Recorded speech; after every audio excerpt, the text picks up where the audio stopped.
ജോലി വിയർപ്പുകൾ വറ്റും മുമ്പേ കൂലി കൊടുക്കണമെന്ന് അരുൾ ചെയ്തോൻ കൊല്ലാക്കൊലയെ എതിർക്കുന്നു നബി സല്ലല്ലാഹു അലൈഹി വസല്ലം.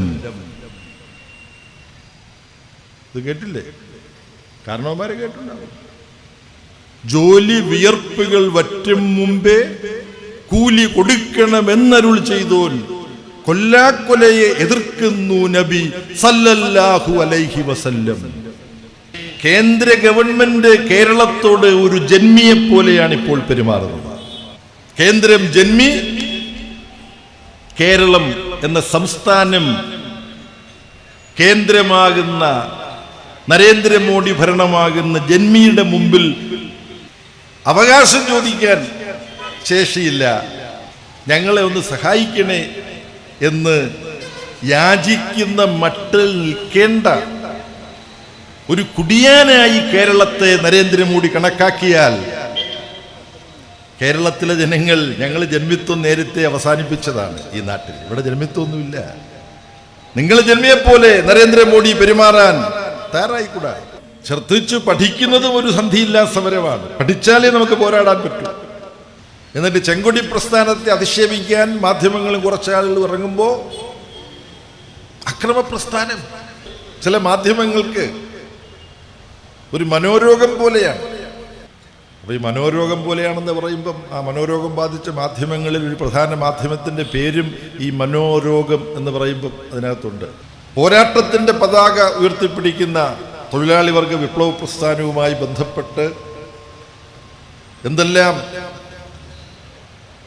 പരിണാമങ്ങളാണ്, ചലനങ്ങളും മാറ്റങ്ങളുമാണ് സംഭവിച്ചതെന്ന് പറയുമ്പോൾ അതിൽ സഖാവ് ഇ.കെ. ബിച്ചിബാവയെയും സഖാവ് സൈതാലിക്കുട്ടിയെയും പോലുള്ളവർ ഇന്ന് നമ്മളോടൊപ്പമില്ലാത്തവർ, അവർ നൽകിയ സംഭാവനയ്ക്ക് തന്നെ ഒപ്പം നിൽക്കുന്നതാണ് ഇപ്പോഴും നമ്മുടെ കൂടെയുള്ള സഖാവ് പാലുളി. ഇവരൊക്കെ നൽകിയ സംഭാവനകൾ നമ്മൾ ഓർക്കും. അതോടൊപ്പം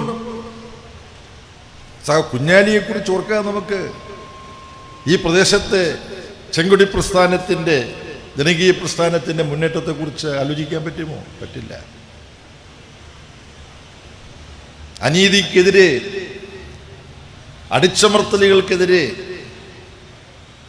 പ്രതിലോമ ശക്തികൾക്ക് വേണ്ടിയിട്ട് ഗൂണ്ടാ സംഘത്തെ വെച്ച് അഴിഞ്ഞാട്ടം നടത്തുന്ന പിന്തിരിപ്പൻ രാഷ്ട്രീയ പാർട്ടിയുടെ കൊള്ളിരായ്മയ്ക്കെതിരെ ഉശിരൻ പോരാട്ടങ്ങൾ നടത്തിയതിന് കുഞ്ഞാലിയുടെ ജീവൻ തന്നെ കവർന്നെടുത്തു. വലിയ അഹിംസയും പറഞ്ഞ് നടക്കുന്നവരാണ് അല്ലേ? അക്കൂട്ടരാണ് കുഞ്ഞാലിയെ വെടിവെച്ച് കൊല്ലുകയാണ് ചെയ്തത്. എന്നിട്ട് ചെങ്കൊടി പ്രസ്ഥാനത്തെ അധിക്ഷേപിക്കാൻ മാധ്യമങ്ങളും കുറച്ചാളുകൾ ഇറങ്ങുമ്പോൾ അക്രമ പ്രസ്ഥാനം അല്ലേ? അങ്ങനല്ലേ? ചില മാധ്യമങ്ങളുണ്ടല്ലോ, എന്ത് സംഭവിച്ചാലും ഇടതുപക്ഷ പ്രസ്ഥാനത്തെ എന്തെങ്കിലും കള്ളക്കഥകൾ മെനഞ്ഞ അപവാദങ്ങൾ പറഞ്ഞ് പെട്ടെന്ന് തെറ്റിദ്ധരിപ്പിക്കാൻ ആരെങ്കിലും കിട്ടുമെന്ന് കണക്കാക്കി അവരുടെ മുമ്പിൽ ഇവര് അക്രമത്തിൻ്റെയും ഹിംസയുടെയും ആളുകളാണ് എന്ന് പറഞ്ഞ് CPIM-നെയും തൊഴിലാളികളുടെയും കൃഷിക്കാരുടെയും യുവജന വിദ്യാർത്ഥി രംഗത്തെയും ഒക്കെ ഉശിരൻ സമരപ്രസ്ഥാനങ്ങളെയും അധിക്ഷേപിക്കുന്നത് ചില മാധ്യമങ്ങൾക്ക് ഒരു മനോരോഗം പോലെയാണ്.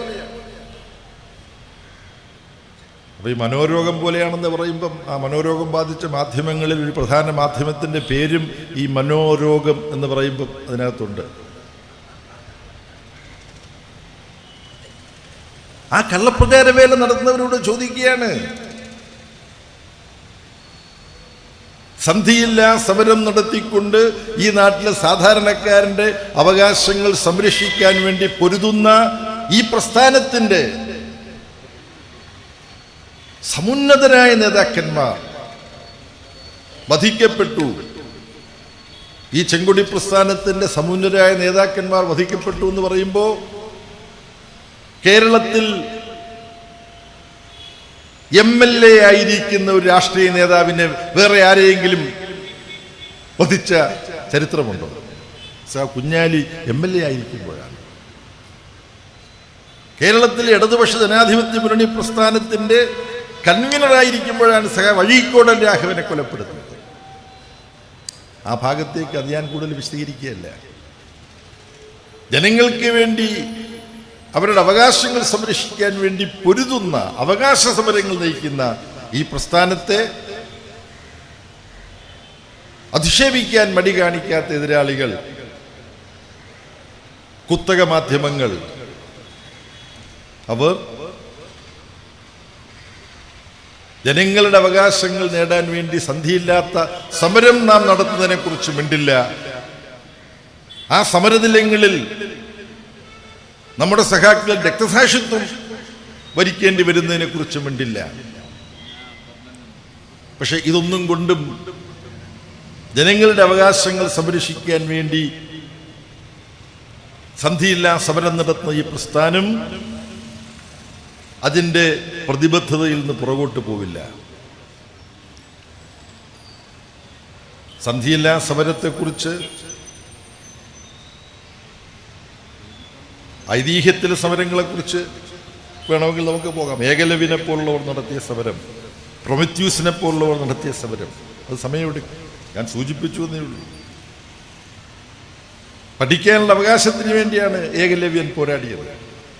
തൻ്റെതായ വിധത്തിൽ തീയും അക്ഷരവും സംസ്കാരവും മനുഷ്യന് നേടാൻ വേണ്ടിയിട്ടാണ് പ്രൊമറ്റ്യൂസ് പോരാടിയത്. അവർക്കെല്ലാം അതിന് വില കൊടുക്കേണ്ടി വന്നു. ഇന്ന് കേരളം പോലുള്ള ഒരു സംസ്ഥാനത്ത് ഇടതുപക്ഷ ജനാധിപത്യ മുന്നണി ഗവൺമെന്റ് കടുത്ത സാമ്പത്തിക പ്രയാസങ്ങൾക്കുള്ളിൽ നിന്നുകൊണ്ട് ഈ നാട്ടിലെ ഏറ്റവും പ്രയാസം അനുഭവിക്കുന്നവരെ ചേർത്ത് പിടിക്കുകയും അവർക്ക് സുരക്ഷിതത്വം പകരുകയും അവരെ സംരക്ഷിക്കുകയും ചെയ്യുമ്പോൾ അത്തരം പ്രവർത്തനങ്ങളുമായി, ജനക്ഷേമ പ്രവർത്തനങ്ങളുമായി മുന്നോട്ടു പോകാൻ സംസ്ഥാനത്തെ ഇടതുപക്ഷ ജനാധിപത്യ മുന്നണി ഗവൺമെന്റിനെ അനുവദിക്കാതെ ഈ സംസ്ഥാനത്തിന് അവകാശപ്പെട്ട നികുതി വിഹിതം തരാതെ ദേശീയ സ്വഭാവമുള്ള നാശനഷ്ടങ്ങൾ ചൂരൽമലയിലും മുണ്ടേക്കാടും ഉണ്ടായതുപോലെ അത്തരം ദേശീയ ദുരന്തങ്ങൾ ഉണ്ടായാൽ കേന്ദ്രത്തിന്റെ കയ്യിൽ അത്തരം ദുരന്തങ്ങളുണ്ടായ സംസ്ഥാനത്തെ സഹായിക്കാൻ ജനങ്ങൾ നമ്മളിൽ നിന്നെല്ലാം പിരിച്ചെടുത്ത നികുതിയിൽ നിന്നുള്ള ഫണ്ടുണ്ട്. കേരളത്തിന് അവകാശപ്പെട്ട വിഹിതം തരാതെ വൈരാഗ്യത്തോടുകൂടി മനുഷ്യത്വമില്ലാതെ കേന്ദ്ര ഗവൺമെന്റ് പെരുമാറുമ്പോൾ അതിനെതിരെ സന്ധിയില്ലാത്ത സമരം കേരളത്തിലെ ജനങ്ങൾ മുഴുവൻ ഒരുമിച്ച് നിന്നുകൊണ്ട്, കക്ഷി രാഷ്ട്രീയ വ്യത്യാസം മറന്നുകൊണ്ട്, കേരളത്തിന്റെ അവകാശം കേന്ദ്രം നിഷേധിച്ചാൽ കേരളത്തിലെ ജനങ്ങൾ ഒരൊറ്റ മനുഷ്യനെ പോലെ എഴുന്നേറ്റ് നിന്ന് കേരളത്തിന്റെ അവകാശം ചോദിക്കുകയും കേന്ദ്രത്തിന്റെ കിരാത നയത്തിനെതിരെ പൊരുതുകയും ചെയ്യും എന്ന് പ്രഖ്യാപിക്കാൻ നാം തയ്യാറാകേണ്ടിയിരിക്കുന്നു. നാളെ ആ സമരം നടത്തണമെന്നല്ല, ആ സമരത്തിലേക്ക് പോവുകയല്ല, നമുക്ക് നിവൃത്തിയില്ല. VD സതീശനെയും K സുധാകരനെയും പിന്നെ മുസ്ലിം ലീഗിന്റെ നേതൃത്വത്തെയും ഒക്കെ ഈ ചോദ്യം നാളെ വന്ന് അവരുടെ മുമ്പിൽ ഉയർന്നു നിൽക്കുമ്പോൾ അവർ മറുപടി പറയേണ്ടി വരും. കേരളമെന്ന ഈ സംസ്ഥാനത്തോട് കേന്ദ്രം കാണിക്കുന്ന അഹങ്കാരപൂർണമായ ധിക്കാരം, കേരളത്തിലെ ഒന്നാം EMS ഗവൺമെന്റ്, കമ്മ്യൂണിസ്റ്റ് ഗവൺമെന്റ് മുതൽ കൈക്കൊണ്ട പ്രവർത്തനങ്ങളിലൂടെ ഘട്ടം ഘട്ടമായി നമുക്ക് ജന്മിത്വം അതിന്റെ ആസുര രൂപത്തിൽ കേരളത്തിൽ ഇന്നില്ല. ജന്മിത്വം കേരളത്തിൽ പൊതുവിൽ തുടച്ചു മാറ്റപ്പെട്ടു എന്ന് നമുക്ക് അഭിമാനപൂർവ്വം പറയാം. പക്ഷേ കേന്ദ്ര ഗവൺമെന്റ് കേരളത്തോട് ഒരു ജന്മിയെ പോലെയാണ് ഇപ്പോൾ പെരുമാറുന്നത്.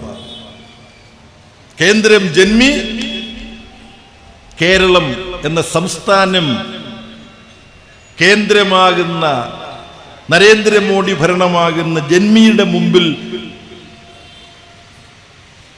അവകാശം ചോദിക്കാൻ ശേഷിയില്ല.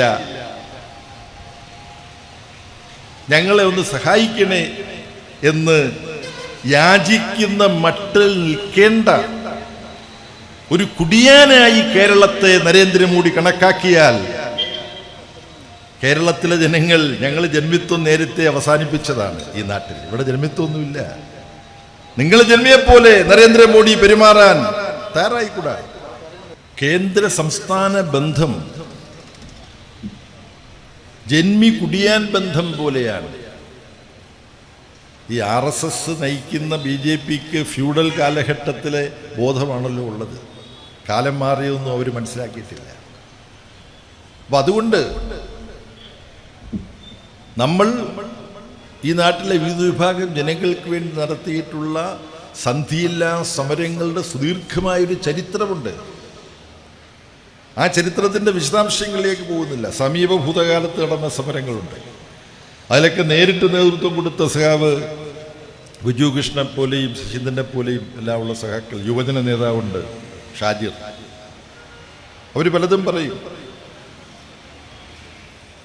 ഞാൻ ചുരുക്കി സൂചിപ്പിക്കാൻ സഖാവ് കുഞ്ഞാലിയെ അനുസ്മരിച്ചുകൊണ്ട് 1921 പോരാട്ടത്തിലെ ധീരരായ രക്തസാക്ഷികളെ ഓർത്തുകൊണ്ട് സഖാവ് ഇമ്പിച്ചി ബാബയെയും സെയ്താലിക്കുട്ടിയെയും പോലുള്ള സഖാക്കൾ പ്രസ്ഥാനം വളർത്തിയെടുക്കാൻ നടത്തിയിട്ടുള്ള സമരങ്ങൾ ഓർത്തുകൊണ്ട് ഈ പ്രദേശത്ത് ജനങ്ങളുടെ അവകാശങ്ങൾക്ക് വേണ്ടി നടന്ന വിവിധ തരത്തിലുള്ള സമരങ്ങളിൽ നിന്നും അതിൻ്റെ ഓർമ്മകളിൽ നിന്നും ഊർജം സംഭരിച്ച് ഇന്ന് നമ്മൾ നടത്തേണ്ട പോരാട്ടങ്ങൾ, ആ പോരാട്ടങ്ങൾ ഇന്ന് ഇതുവരെ നടന്ന വീറും വാശിയും പോരാ. പ്രത്യേകിച്ച് കേരളത്തോട് കാണിക്കുന്ന ഈ അവഗണന, കേരളത്തോട് കാണിക്കുന്ന ഈ അവഗണനയിൽ കേന്ദ്രം സംസ്ഥാനങ്ങളോട് പൊതുവിൽ കാണിക്കുന്ന അവഗണനയുണ്ട്. കേരളം ഇടതുപക്ഷ ജനാധിപത്യ മുന്നണിയുടെ നേതൃത്വത്തിലുള്ള ഗവൺമെന്റാണ് എന്നതുകൊണ്ട് കേരളത്തോട് പ്രത്യേകിച്ച് കാണിക്കുന്ന വൈരാഗ്യവും പകയും വിവേചനവുമുണ്ട്. ഇത് രണ്ടും സൂക്ഷ്മമായി പഠിക്കുക എന്നുള്ളത് നമ്മുടെ ഒരു ജോലിയാണ്. അത് ജനങ്ങളോട് വിശദീകരിച്ചാൽ മാത്രമേ ജനങ്ങളത് തിരിച്ചറിഞ്ഞ് ശരിയാണല്ലോ, ഇവരെ ഇങ്ങനെ വിട്ടൂടല്ലോ, ഇത് വലിയ അനീതിയാണല്ലോ, ഇതിനെതിരായി നമ്മൾ രംഗത്തിറങ്ങണം, നമ്മൾ നിശബ്ദരായിരിക്കാൻ പാടില്ല എന്ന ചിന്തയിലേക്ക് വരികയുള്ളൂ. കേരളത്തോട് പ്രത്യേകിച്ച് കാണിക്കുന്ന വിവേചനം ഇന്നത്തെ പല പത്രങ്ങളിലുമുണ്ട്. കേരള ഹൈക്കോടതി തന്നെ പൊട്ടിത്തെറിച്ചു. 2016 തുറന്നും വെള്ളപ്പൊക്കവും പ്രശ്നങ്ങളും ഉണ്ടായപ്പോൾ അത്യാപത്തിൽപ്പെട്ടവരെ രക്ഷിക്കാൻ സൈന്യവും ഹെലികോപ്റ്റർ ഇതൊക്കെ അയച്ചു. മുഖ്യമന്ത്രിയും മന്ത്രിസഭയും ആലോചിച്ച് ആവശ്യപ്പെട്ട് സമ്മർദ്ദം ചെലുത്തിയപ്പോഴാണ് അയച്ചത്. അതിൻ്റെ എല്ലാം ചെലവിന്റെ കണക്കെഴുതിയിട്ട് ഇപ്പോൾ അയച്ചിരിക്കുകയാണ്. ഹൈക്കോടതി ചോദിച്ചു. വയനാട്ടിൽ 2 പ്രദേശം മുഴുവൻ, ഗ്രാമങ്ങൾ മുഴുവൻ ഒലിച്ചുപോയി. കാണാതായവരുടെ അവശിഷ്ടങ്ങൾ ഇനിയും മുഴുവൻ കണ്ടെത്തിയിട്ടില്ല. അത് കണ്ടെത്താൻ സംസ്ഥാന ഗവൺമെന്റും അതിൻ്റെ എല്ലാ ശേഷിയും ഉപയോഗിച്ച് എത്ര ദിവസങ്ങൾ അന്വേഷണം നടത്തി. അവിടെ ജനങ്ങളെ പുനരധിവസിപ്പിക്കാൻ വേണ്ടി ഈ നാടൊരുമിച്ച് നിന്ന് നൽകിയ ഇടപെടലുണ്ട്. ഇവിടെ ഇരിക്കുന്ന നിങ്ങളെല്ലാവരും ആ നഷ്ടപ്പെട്ടു പോയ 2 ഗ്രാമങ്ങൾ, അവിടെ ഇപ്പോഴും ജീവിച്ചിരിക്കുന്ന അവശേഷിക്കുന്ന മനുഷ്യർ, അവരെ പുനരധിവസിപ്പിക്കാനുള്ള പദ്ധതിയിൽ സംസ്ഥാന ഗവൺമെന്റ് മുൻകൈയെടുത്ത് നടത്തിയ പ്രവർത്തനങ്ങളിൽ സഹകരിച്ചവരാണ് നമ്മളെല്ലാം. നിങ്ങൾ ഓരോരുത്തരും കൊടുത്തിട്ടുണ്ടാവും നിങ്ങളുടെ കയ്യിൽ നിന്ന്. ജനപ്രതിനിധി എന്നുള്ള നിലയിലുള്ള പെൻഷനിൽ നിന്ന് പൈസ നമ്മളെല്ലാം കൊടുത്തിട്ടുണ്ട്. അങ്ങനെയുള്ളവരല്ല. ഷാജിറിന്റെ സംഘടന എല്ലാവരും ഇക്കാര്യത്തിൽ പ്രവർത്തിച്ചിട്ടുണ്ടെങ്കിൽ അവരെല്ലാം അനുമോദിക്കേണ്ടതുണ്ടെങ്കിൽ കളിപ്പാട്ടം വാങ്ങാൻ വഞ്ചിയിലിട്ട് പൈസ കൊടുത്ത കുഞ്ഞുങ്ങളെയൊക്കെ ഓർത്തുകൊണ്ട് ഞാൻ പറയുന്നു, അവിടെ വയനാട് ദുരന്തവുമായി ബന്ധപ്പെട്ട് സംസ്ഥാന ഗവൺമെന്റിന്റെ ദുരിതാശ്വാസ ഫണ്ട് ശേഖരണത്തിൽ വളരെ അഭിനന്ദനാർഹമായ വിധത്തിൽ പ്രവർത്തിച്ച ഒരുപാട് സംഘടനകളുണ്ട്. പക്ഷെ ആ സംഘടനകളുടെ കൂട്ടത്തിൽ യുവത്വത്തിന്റെ പോരാട്ട സംഘടനയായ ഡിവൈഎഫ്ഐയുടെ പേര് പ്രത്യേകിച്ചെടുത്ത് പറയാതിരിക്കാൻ കഴിയില്ല. എന്താ കാരണം? 20,44,00,000 രൂപ. ശരിയാണോ? ബാക്കിയുണ്ട്. 44 ലക്ഷത്തിന് പുറമെ കുറെ 10,000 ഉണ്ട്. യുവാക്കൾ ശേഖരിച്ചതാണ് 20 കോടി. 20 ലക്ഷം എന്നാരെങ്കിലും ധരിച്ചിട്ടുണ്ടെങ്കിൽ തിരുത്തിക്കൊണ്ട് 20 കോടി 44 ലക്ഷത്തിലധികമാണ്. വീണ്ടും കുറച്ചും കൂടെ വരാനുണ്ടെന്നാണ് സഖാവ് ഷാജിർ പറയുന്നത്. ഇത് ഒരു ഉദാഹരണം. ഇതൊരു സമരമാണ്. യഥാർത്ഥത്തിൽ ഒലിച്ചുപോയ ആ ഗ്രാമങ്ങളെ വീണ്ടെടുത്ത് അവിടെ ജീവിച്ചിരുന്ന മനുഷ്യരെ പുനരധിവസിപ്പിക്കാൻ വേണ്ടിയിട്ടുള്ള പ്രവർത്തനവും ഒരു സമരമാണ്. നമുക്ക് സന്ധിയില്ലാ സമരം എന്ന് പറഞ്ഞാൽ അനീതിക്കെതിരായിട്ടുള്ള പോരാട്ടം മാത്രമല്ല, നിർമ്മാണാത്മകമായ ഒരു പ്രവർത്തനത്തിലും ഒരു സമരത്തിന്റെ അംശങ്ങളുണ്ട്. അങ്ങനെ നമ്മൾ ഈ നാട്, കേരളം, ഡിവൈഎഫ്ഐ സംഘടനയുടെ പേര് ഞാൻ എടുത്തു പറഞ്ഞു. അത് തക്കതായ കാരണമുണ്ട്. ഇയാൾ ആ സംഘടനയുടെ ഒരു ഭാരവാഹി ആയിരുന്നല്ലോ പണ്ട്, അതുകൊണ്ടായിരിക്കും എന്നാരെങ്കിലും ചിന്തിക്കുന്നുണ്ട്. അതുകൊണ്ടല്ല, ആയിരുന്നു എന്നുള്ള യാഥാർത്ഥ്യമാണ്. പക്ഷെ ആ സംഘടന ഒരുപാട് പേർ മാതൃകാപരമായി പ്രവർത്തിച്ചതിനിടയിൽ നാം ഓർമ്മിക്കേണ്ട വിധത്തിൽ, എടുത്തു പറയേണ്ട വിധത്തിൽ അവർ പ്രത്യേകിച്ച് പ്രവർത്തിച്ചു. പക്ഷെ ഈ കാര്യത്തിൽ മാറി നിന്നവരാരുമില്ല കേരളത്തിൽ. ആരും മാറി നിന്നില്ല. അപ്പം അവരുടെയൊക്കെ കാര്യം ഇയാൾ മറന്നുപോയോ നിങ്ങൾ ചിന്തിക്കുന്നു. അത് പോട്ടെന്ന്, അങ്ങനെ ചിലരുണ്ട്. അതൊന്നും നമ്മളിപ്പോൾ പറയണ്ട ഈ സമയത്ത്. നമ്മുടെ അന്തസ്സ് ചോദിച്ചതല്ല. ചിലരെല്ലാം വേണ്ട പോലെ സഹകരിച്ച് ചിലരുണ്ട്, ചിലർ വേണ്ട പോലെ സഹകരിക്കാത്തവരുണ്ടാവും. അത് അവർ തന്നെ മനസ്സിലാക്കി ഭാവിയിൽ തിരുത്തുമെന്ന് നമുക്ക് പ്രതീക്ഷിക്കാം. അങ്ങനെ ഈ നാട്, അത് കേരളത്തിൻ്റെ ഒരു മഹിതമായ പാരമ്പര്യമാണ്. ഒരു പ്രശ്നം ഉണ്ടായാൽ നമ്മൾ ഒന്നാവും. അല്ലറ ചില്ലറ പ്രശ്നം അവിടുന്ന് ഇവിടുന്ന് ഒക്കെ വന്നാലും പൊതുവിൽ നാം ഒന്നാവും. അങ്ങനെ ഒന്നാവുമ്പോൾ ഈ കേരളം ഇന്ത്യയിലാണല്ലോ. നാട്ടിൽ നിന്ന് പിരിക്കുന്ന നികുതിയും നികുതി ഇതര വരുമാനവും എല്ലാം കേന്ദ്ര ഖജനാവിലേക്കാണല്ലോ ചെന്ന് വീഴുന്നത്. അതിന് പുറമെ സംസ്ഥാനങ്ങളുടെ കയ്യിലില്ലാത്ത ഒന്ന് കേന്ദ്രത്തിന്റെ കയ്യിലുണ്ട്. എന്താ? നോട്ടും നാണയവും അടിക്കാനുള്ള, നോട്ടും നാണയവും അടിക്കാനുള്ള അവകാശം, അധികാരം കേന്ദ്രത്തിനുണ്ട്. കമ്മിപ്പണം അടിക്കുന്നുണ്ട് അവർ. ഒരു സംസ്ഥാനം പ്രകൃതി ദുരന്തത്തിൽപ്പെട്ട് നട്ടം തിരിയുമ്പോൾ, കഷ്ടപ്പെടുമ്പോൾ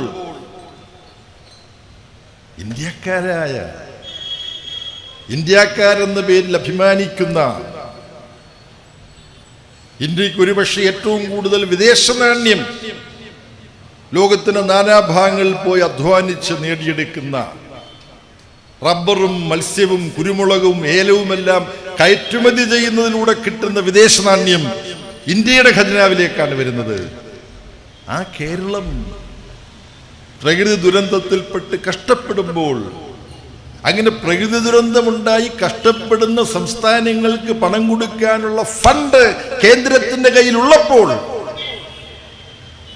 അത് കേരളത്തിന് നിഷേധിക്കുന്ന ഈ ചതി, മനുഷ്യത്വമില്ലായ്മ,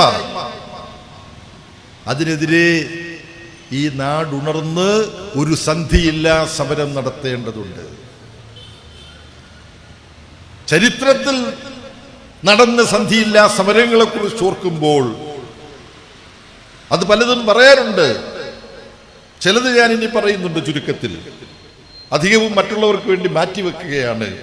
പക്ഷെ നമ്മൾ നാളെ ആരംഭിക്കേണ്ട, അല്ലെങ്കിൽ മറ്റന്നാൾ ആരംഭിക്കേണ്ട ഒരു സന്ധിയില്ലാ സമരം ഹൈക്കോടതി ഇന്നലെ പറഞ്ഞത് ഇന്നത്തെ പത്രങ്ങളിൽ വായിച്ചതോടുകൂടി കൂടുതൽ ജനങ്ങൾ അതിനെക്കുറിച്ച് ബോധവാന്മാരായിട്ടുണ്ടാവും, ബോധവതികളായിട്ടുണ്ടാവും എന്ന് ഞാൻ കരുതുകയാണ്. അത്തരം ഒരു കേരളം ഒരുമിച്ച് നിന്ന് നടത്തുന്ന ഒരു സന്ധിയില്ലാ സമരം, കേരളത്തിന്റെ അവകാശം ചോദിക്കാൻ വേണ്ടിയുള്ള സമരം, സഖാവ് സുശീല ഗോപാലന്റെയും സഖാവ് എ കണാരന്റെയും ഓർമ്മദിനം കൂടിയായി എന്ന് ഈ ഒരു കാര്യം നമ്മൾ ഗൗരവത്തോടു കൂടി ആലോചിക്കേണ്ടതുണ്ട്. കേന്ദ്ര സംസ്ഥാന സാമ്പത്തിക ബന്ധം തന്നെ പൊതുവിൽ സംസ്ഥാനങ്ങൾക്കെല്ലാം എതിരും വരുമാനം മുഴുവൻ കേന്ദ്രത്തിന്റെ കീശയിലേക്ക് കുത്തി നിറച്ച് വെക്കുന്നതുമായ ഒരു അവസ്ഥയാണുള്ളത്. ഒന്ന്, കേന്ദ്രം സംസ്ഥാനങ്ങൾക്ക് നികുതി വരുമാനം മറ്റും വീതം വെക്കേണ്ടത് എങ്ങനെയാണ്, എന്ത് അനുപാതത്തിലാണ് എന്ന് തീരുമാനിക്കാൻ ധനകാര്യ കമ്മീഷൻ എല്ലാ സംസ്ഥാനത്തും ചെന്ന് സംസ്ഥാനത്തെ മുഖ്യമന്ത്രിയും ധനകാര്യമന്ത്രിയും മറ്റു മന്ത്രിമാരുമൊക്കെ ആയിട്ട് ചർച്ച ചെയ്തിട്ട് ധനകാര്യ കമ്മീഷനാണ് ഇത് സംബന്ധിച്ച തീരുമാനമെടുക്കുന്നത്. എന്നിപ്പോൾ നമ്മൾ പലരും കഴിഞ്ഞ ദിവസമാണ് ഡിസംബർ 10, 11, 12 തീയതികളിലാണ് 3 ദിവസം തിരുവനന്തപുരത്ത് അവരുണ്ടായത്. അതോട് അനുബന്ധിച്ച് അതിൻ്റെ കുറെ കണക്കുകൾ പുറത്തു വന്നിട്ടുണ്ട്. കേരളത്തിന് 10ാം ധനകാര്യ കമ്മീഷൻ 3.19% മറ്റുമാണ് നികുതി വിഹിതം തന്നത്. 10,000-കണക്കിന് കോടിയാണ് ഈ ഓരോ ഫ്രാക്ഷൻ പോയിന്റ് എന്നൊക്കെ പറഞ്ഞാൽ. പക്ഷേ അതിൻ്റെ വിശദാംശങ്ങളിലേക്കൊക്കെ പോകുന്ന മുഷിപ്പൻ പണിയാണ് ഇതിലേക്ക് പോകുന്നത്. ഇപ്പോൾ അത് നേർപകുതിയായി 1.8% 1.8 1.9 1.9 ആയി താന്നു, കുറച്ചു. അവിടെ തുടങ്ങുന്നു. പിന്നെയോ പൊതുവിൽ കേന്ദ്രത്തിന്റെ പോക്കറ്റിലേക്ക് വരുന്ന നികുതി വരുമാനത്തിന്റെ 50% കേന്ദ്രത്തിന്റെ കയ്യിൽ ഇരിക്കട്ടെ, 50% സംസ്ഥാനങ്ങൾക്ക് വീതം വെക്കണം. എല്ലാ സംസ്ഥാനങ്ങൾക്കുമായി വീതം വെക്കണം 50%. 50, ബാക്കി 50 മൊത്തം കേന്ദ്രത്തിന്റെ കയ്യിൽ. ഇതാണ് നമ്മളെല്ലാം ഉന്നയിക്കുന്ന ഒരു ആവശ്യം. യഥാർത്ഥത്തിൽ ഒരു 60% സംസ്ഥാനങ്ങൾക്ക് വരേണ്ടതാണ്. 40% കേന്ദ്രം എടുക്കണ്ടു. ഇയാൾക്ക് തോന്നുന്ന ഓരോ സംഖ്യ അങ്ങ് പറയുകയാണോ എന്ന് ചെല്ലി ചിന്തിക്കാം. എനിക്ക് തോന്നുന്നതല്ല. കേന്ദ്ര ഗവൺമെന്റും സംസ്ഥാന ഗവൺമെന്റുകളും രാജ്യത്തെ ആവശ്യങ്ങൾക്ക് വേണ്ടി പണം ചെലവിടുന്നുണ്ട്, അല്ലേ? അങ്ങനെ ചെലവിടുന്ന പണത്തിൽ ആകെ രാജ്യത്ത് 100 രൂപയാണ് കേന്ദ്ര ഗവൺമെന്റും സംസ്ഥാന ഗവൺമെന്റുകളും ചേർന്ന് ചെലവിടുന്നതെങ്കിൽ അതിൽ 60 രൂപയും ചെലവിടുന്നത് സംസ്ഥാന ഗവൺമെന്റുകൾ ചേർന്നിട്ടാണ്. ഇതാണ് സത്യസന്ധമായ കണക്ക്. രാജ്യത്താകെ ചെലവിടുന്നതിൽ 100-ൽ 40 രൂപ മാത്രം ചെലവിടുന്ന കേന്ദ്രത്തിന് എന്തിനാണ് നികുതി വരുമാനത്തിൽ 40% കൂടുതൽ? എൻ്റെ ആവശ്യമില്ല. പക്ഷെ ഇപ്പോഴോ നിലവിലുള്ളത് വിചിത്രമാണ്, ഭ്രാന്തമാണ്, അസംബന്ധമാണ്. ആകെ നികുതി വരുമാനത്തിന്റെ 60% കേന്ദ്രത്തിന് പോകുന്നു. എന്നാൽ രാജ്യത്തെ ചെലവിന്റെ 40% കേന്ദ്രത്തിന് നിർവഹിക്കേണ്ടതുള്ളൂ. രാജ്യത്ത് നടക്കുന്ന ആകെ ചെലവിന്റെ 60% സംസ്ഥാനങ്ങൾ ചേർന്നാണ് നിർവഹിക്കുന്നത്. കേന്ദ്ര നികുതി വരുമാനം വിഭജിക്കുമ്പോൾ ചെലവിന്റെ 60 വഹിക്കുന്ന സംസ്ഥാനങ്ങൾക്കാകെ കൂടി നികുതി വരുമാനത്തിന്റെ 40% വീതം വെച്ച് കൊടുക്കുന്നുള്ളൂ. ആഭാസകരമല്ലേ ഇത്?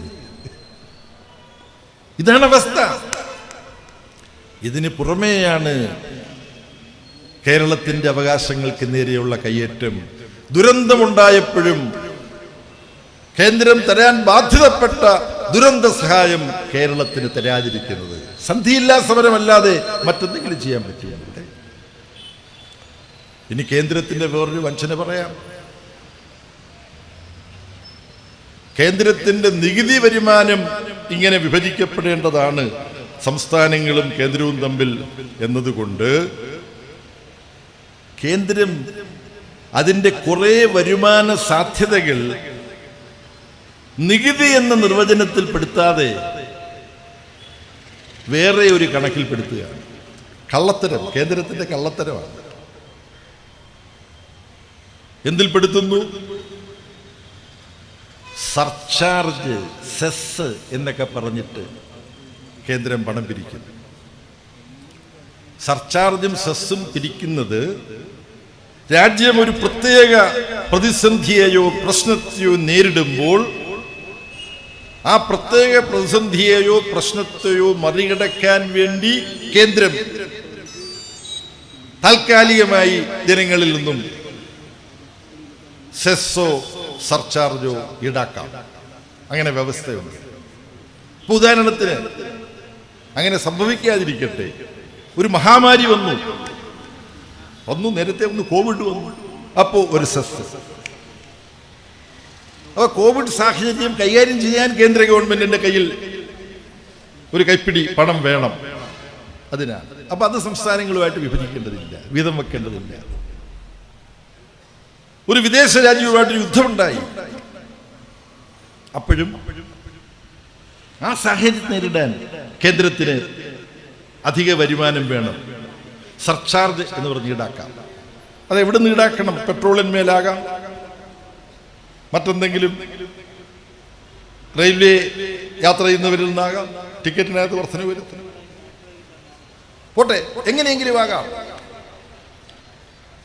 എന്നാൽ അങ്ങനെ പിരിക്കുന്നത് സംസ്ഥാനങ്ങളുമായിട്ട് വീതം വെക്കണ്ട. ഇപ്പോൾ അങ്ങനെ ഒരു സാഹചര്യവും നിലവിലില്ല 2022-23 സാമ്പത്തിക വർഷത്തിൽ. പക്ഷെ നേരത്തെ കോവിഡുമായുമെല്ലാം ബന്ധപ്പെട്ട് ഏർപ്പെടുത്തിയ സർചാർജും സെസ്സും കേന്ദ്ര ഗവൺമെന്റ് തുടരുന്നു.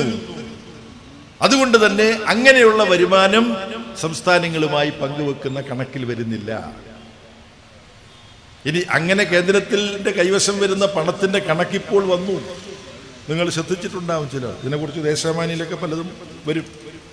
അതൊക്കെ വായിക്കേണ്ടതാണ്. പത്രം വരുത്തുന്നവരുണ്ടാവും. അതൊക്കെ വായിക്കുന്നുണ്ടോ? അത് വായിച്ചു എന്ന് പരിശോധിക്കാൻ വേണ്ടി ഞാനൊന്ന് ചോദിക്കണോ? ഈ കഴിഞ്ഞ ദിവസം ദേശാമാനി ഇതിനെക്കുറിച്ച് പ്രൊഫസർ KN ഗംഗാധരൻ എന്ന് പറയുന്ന സാമ്പത്തിക വിദഗ്ധൻ ഒരു ലേഖനം എഴുതിയിരുന്നു. ആ ലേഖനം വായിച്ചവരുണ്ടോ? ഉണ്ടെങ്കിൽ അവർ കൈപൊക്കണം എന്ന് ഞാൻ പറയുന്നില്ല. കാര്യം നിങ്ങൾ എന്നോട് വിരോധമുള്ളവരാക്കണമെന്ന് എനിക്ക് ഉദ്ദേശമില്ല. അല്ലെങ്കിൽ സാധാരണ ഞാൻ SFIയുടെയോ DYFIയുടെയോ ഒക്കെ ക്ലാസ്സിലാണ് ഞാൻ അങ്ങനെ പറയും. ഇതിപ്പോൾ അത് പൊതുയോഗമല്ലേ.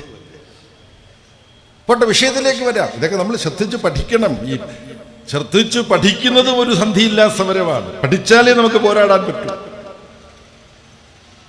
2022-23 സാമ്പത്തിക വർഷത്തിൽ കേന്ദ്രത്തിന്റെ ആകെ നികുതി വരുമാനത്തിന്റെ 25% വരുന്ന തുകയാണ് സർചാർജും സെസ്സുമായി കേന്ദ്രം പിരിച്ചെടുത്തത്. എന്ന് പറഞ്ഞാൽ സംസ്ഥാനങ്ങളുമായിട്ട് അത് വീതം വെക്കണ്ട. അപ്പം സംസ്ഥാനങ്ങളുമായി വീതം വെക്കേണ്ടതില്ല എന്ന വകുപ്പിൽ ന്യായീകരണമില്ലാതെ കേന്ദ്രം നടത്തുന്ന സർചാർജ്, സെസ് പിരിവുകൾ സാമ്പത്തിക കുറ്റകൃത്യമാണ്. കേന്ദ്ര ഗവൺമെന്റ് നടത്തുന്ന സാമ്പത്തിക കുറ്റകൃത്യമാണ്.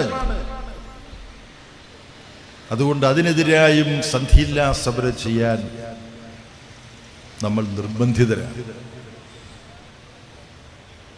തൊഴിലാളികളുടെയും കൃഷിക്കാരുടെയും അവകാശങ്ങൾക്ക് നടന്നിട്ടുള്ള സമരങ്ങൾ, അതിൽ സംയുക്ത കിസാൻ സമിതി, അതിന്റെ നേതാവാണ് ബിജു കൃഷ്ണൻ. തൊഴിലാളി സംഘടനകളുടെ ഒരു യോജിച്ച വേദിയുണ്ട്. Trade union centre of trade unions, ഇവർ രണ്ടും ഒരുമിച്ചിരുന്നു. അതിനകത്ത് CITUവും AITUCയും കിസാൻ സഭയും ഒക്കെ ഉണ്ട്.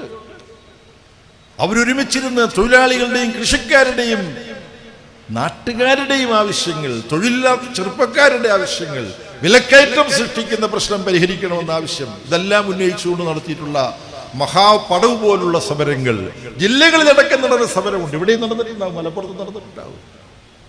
അതിന്റെ വിശദാംശങ്ങളെല്ലാം ബിജു കൃഷ്ണൻ പറയും. അങ്ങനെയൊക്കെയുള്ള വലിയ സമരം തൊഴിലാളികളും കൃഷിക്കാരും നടന്നു എന്നുള്ള കാര്യമെങ്കിലും ഇങ്ങാർക്കൊന്ന് പറഞ്ഞുകൂടായിരുന്നോ എന്ന് നിങ്ങൾ ചിലർ നാളെ വിമർശിക്കാമെന്നുള്ളത് കൊണ്ടാണ് അത്രയും ഞാൻ പറയുന്നത്. കാര്യം സന്ധിയില്ലാ സമരത്തിന്റെ ഒരു ഭാഗമാണത്. പക്ഷേ 3 പ്രത്യേക സമരങ്ങളെ കുറിച്ച് മാത്രം ഞാൻ പറയാം ചുരുക്കി. ഒന്ന്, തൊഴിലാളി വർഗം നടത്തിയ ഒരു സമരം തമിഴ്നാട്ടിൽ കാഞ്ചീപുരത്ത് ഒരു ഫാക്ടറിയിൽ നടന്ന സമരമാണ്. ആ ഫാക്ടറി ഉൽപ്പാദിപ്പിക്കുന്ന സാധനം നിങ്ങളുടെ പലരുടെയും കയ്യിലുണ്ട്, ഇവിടെയുണ്ടാവും. സാംസങ് ഫോൺ കയ്യിലുള്ള ആരെങ്കിലും ഉണ്ട്? സാംസങ് ഫോൺ നിർമ്മിക്കുന്ന കമ്പനിയുണ്ട് തമിഴ്നാട്ടിൽ കാഞ്ചീപുരത്ത്. ദക്ഷിണ കൊറിയൻ എന്നുള്ള കമ്പനിയാണ്. ഇവിടെല്ലാം ധാരാളം സാംസങ് ഫോൺ വിൽപ്പനയ്ക്കുണ്ട്. പക്ഷെ അവിടെ തൊഴിലാളി സംഘടന അനുവദിക്കുന്നില്ല മാനേജ്മെന്റ്. അവിടെ നടന്ന തൊഴിലാളി സമരം എന്തിനു വേണ്ടിയാണെന്നുള്ളത് വളരെ വളരെ പ്രധാനപ്പെട്ട ഒരു കാര്യമാണ്. കൂലിക്കൂടലിന് വേണ്ടിയല്ല, തൊഴിലാളികൾക്കൊരു സംഘടന ഉണ്ടാക്കാൻ. അത് നിങ്ങളുടെ ജോലിയല്ലേ, നിങ്ങൾക്ക് ഉണ്ടായിക്കൂടെ? ശരിയാണ്, നമ്മുടെ ജോലിയാണ്. CIT യൂണിയൻ ഉണ്ടായി, സാംസങ് തൊഴിലാളി യൂണിയൻ എന്നുള്ള പേരിൽ. പക്ഷേ മുതലാളി അംഗീകരിക്കില്ലെന്ന് മാത്രമല്ല, മുതലാളിയല്ല ആദ്യം അംഗീകരിക്കേണ്ടത് അവിടുത്തെ ലേബർ ഡിപ്പാർട്ട്മെന്റാണ്. ലേബർ ഡിപ്പാർട്ട്മെന്റ് നിർഭാഗ്യവശാൽ എന്ന് പറഞ്ഞാൽ നമ്മുടെ ഇന്ത്യ വേദിയിലുള്ള സഖാവ് സ്റ്റാലിനാണ് അല്ലേ? സ്റ്റാലിൻ എന്നുള്ള പേര് സഖാവ് കൂട്ടാൻ നമുക്ക് പറയാൻ പറ്റുമോ? അദ്ദേഹമാണ് മുഖ്യമന്ത്രി. യൂണിയൻ അംഗീകാരം കൊടുക്കുന്നില്ല. നമ്മുടെ CITUവിൽ അഫിലിയേറ്റ് ചെയ്ത യൂണിയൻ. പക്ഷേ ലേബർ ഡിപ്പാർട്ട്മെന്റും ഗവൺമെന്റും സാംസങ് മാനേജ്മെന്റും എതിരെ. ദീർഘിപ്പിക്കുന്നില്ല, സമയം ഇവരെല്ലാം സംസാരിക്കാനുള്ളത് കൊണ്ട് ഞാൻ 5 മിനിറ്റ് കൊണ്ട് നിർത്തിയേക്കാം. ഒടുവിൽ നിവൃത്തിയില്ലാതെ പണിമുടക്ക് ആരംഭിച്ചു. 1 ദിവസം, 2 ദിവസം, 3 ദിവസം മാനേജ്മെന്റ് അനങ്ങുന്നില്ല, ഗവൺമെന്റ് അനങ്ങുന്നില്ല. ഒടുവിൽ 37 ദിവസം തുടർച്ചയായി സംഘടന, തൊഴിലാളി സംഘടന അതിന്റെ അംഗീകാരത്തിന് വേണ്ടിയുള്ള സമരം. അതിനിടയ്ക്ക് മാനേജ്മെന്റ് സമരം പൊളിക്കാൻ ശ്രമിച്ചു. സമരം ചെയ്യാത്ത കുറെ തൊഴിലാളികളെയൊക്കെ വിളിച്ച് ഒരു മാനേജ്മെന്റ് അനുകൂല സംഘടന പോലെ ആക്കി. അവരോട് പറഞ്ഞു 5000 രൂപ അല്ലേ, 5000 രൂപ നിങ്ങൾക്കെല്ലാം വർദ്ധിപ്പിച്ചിരിക്കുന്നു. CITU പറഞ്ഞു, നക്കാപ്പിച്ച യൂദാസിന് വഞ്ചിച്ച പോലെ പണം വാങ്ങി സമരത്തെ വഞ്ചിക്കാൻ, തൊഴിലാളി സംഘടന എന്ന അവകാശത്തെ വഞ്ചിക്കാൻ ഞങ്ങൾ തയ്യാറല്ല എന്നുകൊണ്ട് സമരം തുടർന്നു. ഒടുവിൽ ഭാഗികമായി തൊഴിലാളി സംഘടനയെ അംഗീകരിക്കുന്നത് സംബന്ധിച്ച് നടപടിക്രമങ്ങൾ ഉണ്ടായി. വിജയകരമായി തമിഴ്നാട്ടിലെ കാഞ്ചീപുരത്തെ സാംസങ് യൂണിയന്റെ നേതൃത്വത്തിൽ, CIT യൂണിയന്റെ നേതൃത്വത്തിൽ നടന്ന സമരം വിജയം വരിച്ചത് ഈ നാളുകളിൽ നമുക്ക് കൈവരിക്കാൻ കഴിഞ്ഞ അഭിമാനകരമായ വലിയൊരു വിജയമാണ്. നരേന്ദ്രമോദി കൊണ്ടുവന്ന കർഷക വിരുദ്ധമായ നിയമങ്ങൾക്കെതിരായി നടന്ന സുദീർഘമായ സമരം, അതിൽ രാഷ്ട്രീയ പാർട്ടികളെ ഒന്നും ഇടപെടാൻ സ്വതന്ത്ര കർഷക സംഘടനകളുടെ ഒരു കൂട്ടായ്മയാണ് സമരം തുടങ്ങിയത്.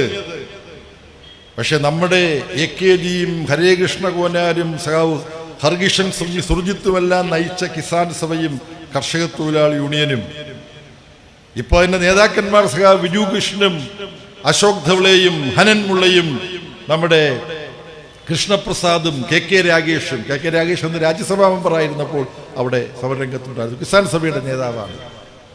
ഇവർ മാത്രമാണ് ആ സംയുക്ത കിസാൻ സമരവേദിയിൽ ഉണ്ടായിരുന്നത്.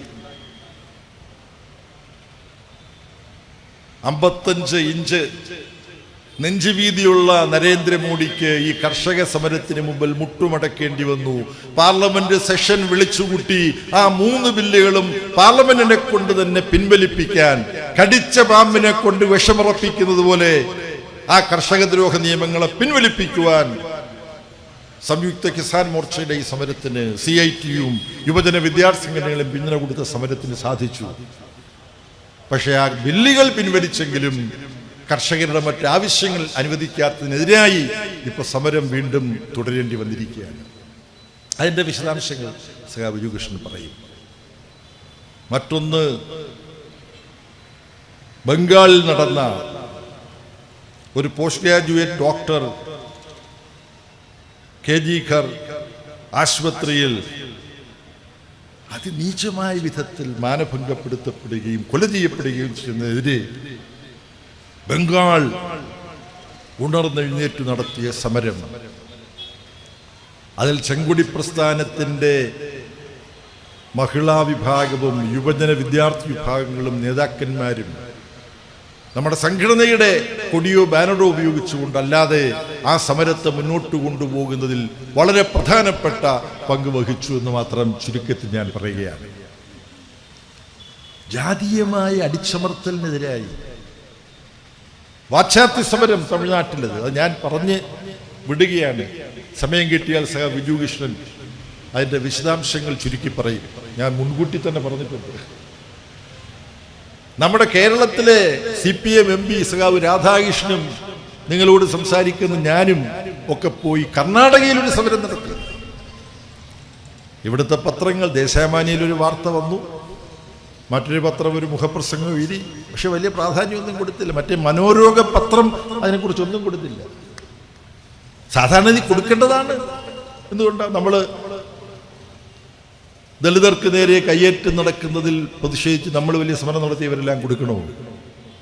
അതുമായി ബന്ധപ്പെട്ട് വാർത്താ പ്രാധാന്യമുള്ള ഒരു തീരുമാനം ഒരു കോടതിയിൽ നിന്നുണ്ടായി. എന്താ ആ വാർത്താ പ്രാധാന്യമുള്ള ഒരു കാര്യം? കോടതി വിധി ഒക്ടോബറിലാണ് ആ വിധി ഉണ്ടായത്. സാകൾ ഓർക്കുന്നുണ്ടോ? ഓർമ്മകൾ ഉണ്ടായിരിക്കണം. അടുത്ത കാലത്ത്, ഇതിപ്പോൾ ഡിസംബറേ ആയിട്ടുള്ളൂ, ഒക്ടോബർ, നവംബർ, ഡിസംബർ. ദളിത് വിഭാഗങ്ങൾക്കെതിരെ നടന്ന ഭീകരമായ അതിക്രമ, അതിൽ ഉത്തരവാദികളെ കണ്ടുപിടിച്ച് ശിക്ഷിക്കണം എന്ന് ഒരു 7-8 വർഷം മുമ്പ് തുടർച്ചയായി സമരം നമ്മൾ നടത്തി. ചെങ്കൊടി പ്രസ്ഥാനം, ഈ പ്രസ്ഥാനം താരതമ്യേന ദുർബലമെന്ന് തന്നെ പറയാവുന്ന കർണാടകയിലെ കൊപ്പൾ ജില്ലയിൽ ഗംഗാവതി എന്ന് പറയുന്ന സ്ഥലത്ത് ആ സമരത്തിന്റെ ഒരു ഘട്ടത്തിൽ സഖാവ് കെ രാധാകൃഷ്ണൻ MPയും, അന്ന് അദ്ദേഹം MP അല്ല, മന്ത്രിയുമല്ല, ഞങ്ങളെല്ലാം പോയതാണ്. റോഡ് ഉപരോധിച്ച് സമരം നടത്തി. അവിടുത്തെ ജില്ലാ കളക്ടർ, അവിടെ ഡിസ്ട്രിക്ട് കമ്മീഷണർ എന്ന് പറയുന്ന ആൾ വന്ന് ഒടുവിൽ സമരം ഉദ്ഘാടനം ചെയ്യാൻ വേണ്ടി കൊണ്ടുവന്ന മൈക്ക് സെറ്റിൽ കൂടി അദ്ദേഹത്തിന് പ്രഖ്യാപിക്കേണ്ടി വന്നു, നിങ്ങളുടെ സമരം തികച്ചും ന്യായമാണെന്ന് അംഗീകരിക്കുന്നു. ഈ കേസിൽപ്പെട്ട കുറ്റവാളികളെല്ലാം ശക്തമായ അന്വേഷണം നടത്തി അവർക്ക് അവരുടെ കുറ്റം സംബന്ധിച്ച് കേസ് ചാർജ് ചെയ്ത് കോടതിയിൽ സമർപ്പിക്കാൻ